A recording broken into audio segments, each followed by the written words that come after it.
Hey guys, good morning. How's it going? I am behind the scenes at Brookfield Zoo today, and we are in the kitchen or the commissary, and we are making breakfast for some of the animals. And this is Jen Watts. She's the director of nutrition, and so she's in charge of the menu, which you guys can see behind us.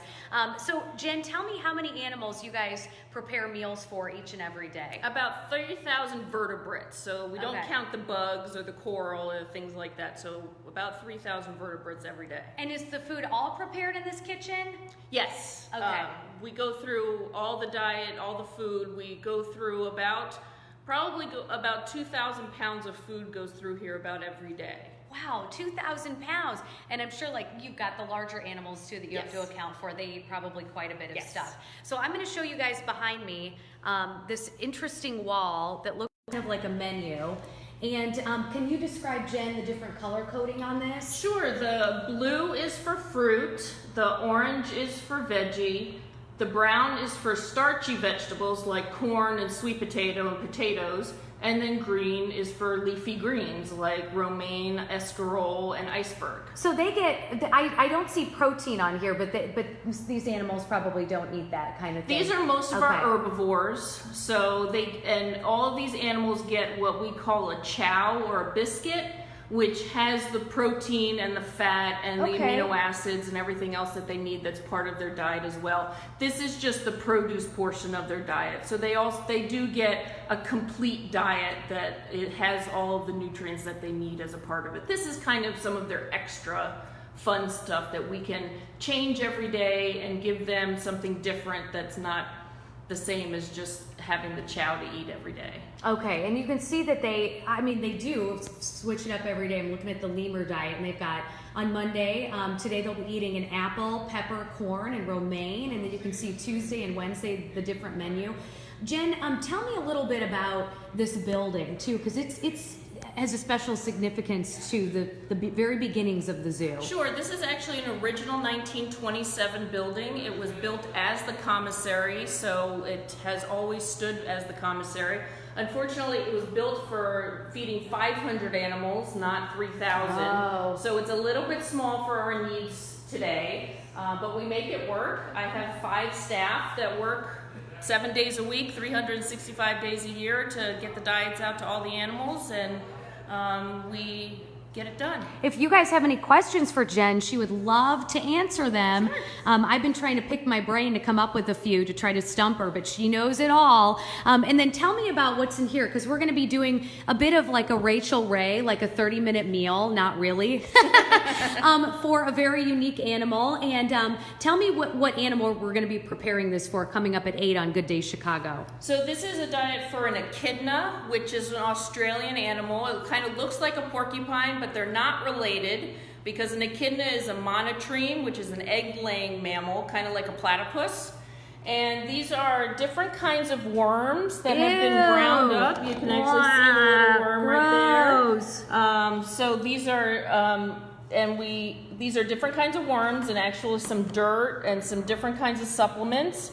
And this has been designed for them because insectivores are actually really hard to feed in managed care, because there aren't any diets that are really appropriate for them, because we don't have anything that really simulates ants and termites, which is what these guys eat. Okay. Ants and termites are mostly fat and protein, and when we feed these guys little pellets like dog food or cat food, similar to those kind of things, yes, that's actually full of carbohydrates. Oh, so that's not in their diet typically. That's not good for their diet. And you have to cut in the dirt. Why? Because worms are very high in calories. They're very fatty, because worms, that's the larval stage of the beetle, and so they're made of lots of fat. So the diet was a little bit too high in calories. Our animals were getting a little chunky. So we added the dirt in as a filler, so that made them feel fuller and brought down the calorie content of the diet. Okay, all right. So I think we could all take a page from this. Not necessarily eating dirt, but maybe mixing in watermelon or other foods to help us, right? So we feel fuller. How Paul says, take one for the team and try a bite. Not on your life, Paul. That is not happening. And then here's a different. I'm tethered here, but what is there's? This is a frozen version of the food here, right? Yes, we've got a frozen version of the final product of the food. We do freeze it. to keep it fresh so that the animals can eat it once it's thawed, and we can store it for a couple of weeks, and so that way we don't have to make it as often. Because this is a very labor-intensive diet, it actually takes us a total of 3 days to make it. Wow.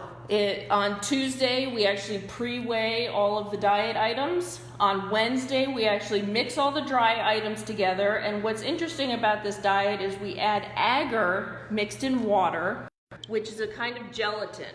So it gels up, but the agar, with the amount of water that we have to use, takes about an hour to boil. And we have to do 4 different pans of this for all the animals that get this diet. So that can take up to 4 hours. So you're not just doing daily stuff though. You're doing lots of prep work too for the animals. Yeah. Yep. And then on Thursday we cut it because it's got to take some time to cool. Okay. I'm trying. If you guys have any questions again for Jen, I'm looking here to see if you do. She'd be more than happy to answer them. But which animal do you think has the weirdest diet? Oh my goodness. Probably this is one of our weirder diets because it's made up of bugs. I would say so. What else is kind of weird? Binturong are a little bit weird. We actually have their diet behind us here, but they're an interesting animal because they're actually a frugivorous carnivore. They actually eat fruit and meat. And they're just interesting because dependent on the animal, they can be very, very picky. When we had several different animals, right now we have a family group of animals, so they are very good about teaching their kids to eat the same things. But when we had several different animals, we had one that liked pepper and one that didn't, and one that liked broccoli, and one that liked eggs and one that didn't. So they were just very difficult to feed just because they were picky. You have to remember that animals have taste buds too. So they have their likes and their dislikes. So we have to play with that and accommodate that. Okay. Is there anything else you want to add, Jen? Well, no, it's a fun job. I really love it. It's a lot of things people don't think about is feeding the animals. We take it very seriously. There's a lot of science that goes behind it. We don't just throw food into the animals and just give it to them. It's very science-based. It's weighed out. And we make sure that our animals are very well taken care of. Like little personal dietitians. Yes. What they have, a nutritionist. Yep. Yeah. All right, well, we'll see you guys. We're live again. We'll be back here at the kitchen at Brookfield Zoo coming up in the 8 o'clock hour of Good Day Chicago. And then in the 9 o'clock hour, make sure you stick with us because I'm going to introduce you to the echidna. Yep. The echidna, which is that little animal that we were just talking about that's related kind of to the platypus and to the anteater. Kind of. And a hedgehog. It's very strange. So anyway, we'll show that to you. I'll see you guys later. Have a good day. Bye.